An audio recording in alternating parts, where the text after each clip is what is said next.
राधे कृष्णा आप सभी को।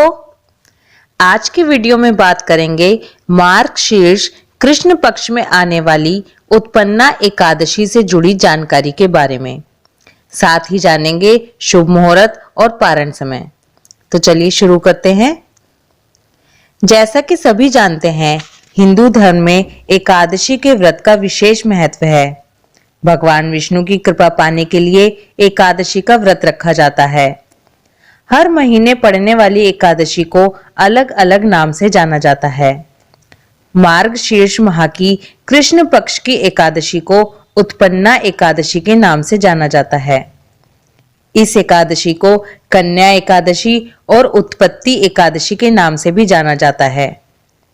इस दिन विधि विधान के साथ भगवान विष्णु की पूजा अर्चना की जाती है। कहते हैं कि एकादशी का व्रत रखने से मृत्यु के बाद सद्गति प्राप्त होती है और इस जन्म में सभी पापों का नाश होता है।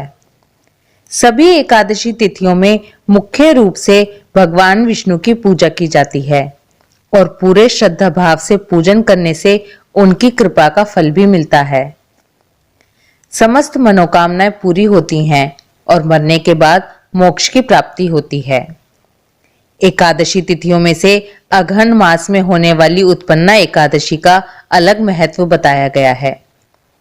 ये साल की बड़ी 4 एकादशियों में से एक है। जो लोग केवल बड़ी एकादशियों का व्रत करते हैं वो उत्पन्ना एकादशी का व्रत जरूर करते हैं। अगर कोई व्यक्ति एकादशी का व्रत शुरू करना चाहता है तो वो उत्पन्ना एकादशी से शुरू कर सकता है।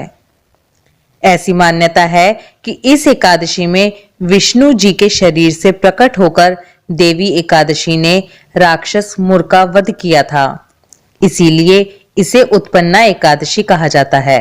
देवी एकादशी भगवान विष्णु की शक्ति का एक रूप है, इसलिए इस दिन भगवान विष्णु की पूजा और व्रत से मनुष्य के पूर्व जन्म और वर्तमान दोनों जन्मों के पापों का नाश हो जाता है।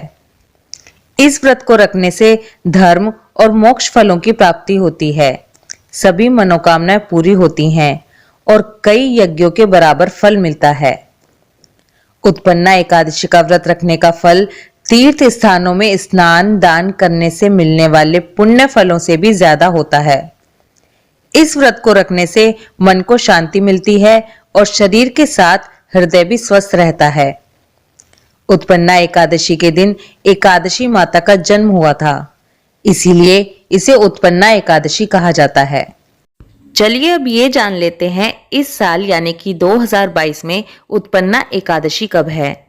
उत्पन्ना एकादशी तिथि शुरू हो रही है 19 नवंबर सुबह 10:29 पर और उत्पन्ना एकादशी तिथि समाप्त हो रही है 20 नवंबर सुबह 10:41 पर। बहुत ही शुभ संयोगों के साथ 20 नवंबर को उत्पन्ना एकादशी मनाई जाएगी। सभी धार्मिक स्थल और सभी संप्रदायों में 20 नवंबर को ही उत्पन्ना एकादशी का व्रत किया जाएगा और उत्पन्ना एकादशी मनाई जाएगी। चलिए पूजा विधि की बात करते हैं। हिंदू धर्म के अनुसार एकादशी व्रत रखने वाले लोगों को जो नियम होते हैं वो एक दिन पहले से ही शुरू कर देने चाहिए, मतलब दशमी तिथि से ही आरंभ करें। दशमी तिथि पर सूर्यास्त से ही पहले भोजन कर लेना चाहिए और ब्रश वगैरह कर लेना चाहिए। इस दिन तामसिक भोजन से परहेज करना चाहिए और सात्विक और हल्का आहार ही लेना चाहिए। एकादशी के दिन सूर्योदय से पहले उठकर पानी में गंगा जल मिलाकर स्नान करें। पूरे घर में गंगा जल के छींटे लगाएं। अपने लड्डू गोपाल, शालिग्राम जी या युगल सरकार को पंचामृत से स्नान कराएं। उन्हें सुंदर पीले वस्त्र पहनाएं और चंदन लगाकर सुंदर बढ़िया श्रृंगार करें। भगवान विष्णु के सामने हाथ में जल, अक्षत, पुष्प और द्रव्य लेकर एकादशी व्रत का संकल्प करें। इसके बाद भगवान विष्णु और मां लक्ष्मी का षोडशोपचार पूजन करें। भगवान विष्णु की पूजा में उन्हें पीले फूल अर्पित करें। सुपारी, लौंग, धूप दीप से पूजा करें। पंचामृत, मिठाई और फलों का भोग लगाएं। इसके बाद पूजा करें, व्रत कथा सुने, एकादशी माता की आरती करें, विष्णु सहस्रनाम का पाठ करें और पूरा दिन ओम नमो भगवते वासुदेवाय नमः इस मंत्र का जाप करें। एकादशी के दिन ना ही तो क्रोध करें और ना ही झूठ बोलें। ऐसा करने से व्रत का फल कम हो जाता है। व्रत वाले दिन साधक को अपने सामर्थ्य के अनुसार पूजा पाठ भजन तथा ब्राह्मणों को दान व दक्षिणा देनी चाहिए। यदि संभव हो तो एकादशी की रात्रि को जागरण करते हुए भजन कीर्तन करना चाहिए। उत्पन्ना एकादशी पर पूरे दिन उपवास रखकर श्री हरि का स्मरण करें और माता लक्ष्मी के साथ पूजन करें। जो लोग व्रत नहीं भी करते उन्हें भी कथा आरती सुननी चाहिए। उत्पन्ना एकादशी के दिन बादाम और गुड़ का भगवान को भोग लगाएं, खुद भी लें और प्रसाद रूप में भी बांटें।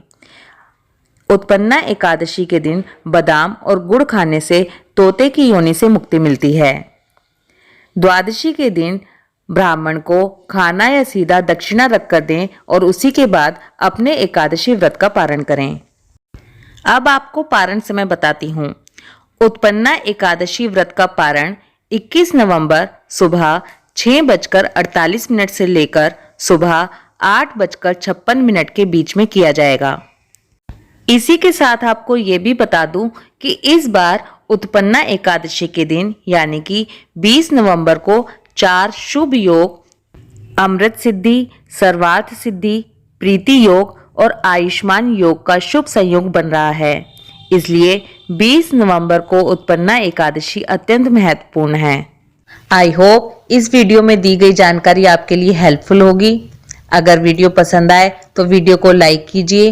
ये जानकारी और भी लोगों तक पहुंचे इसलिए वीडियो को ज्यादा से ज्यादा शेयर करें। Please like share and subscribe. Radhe Krishna.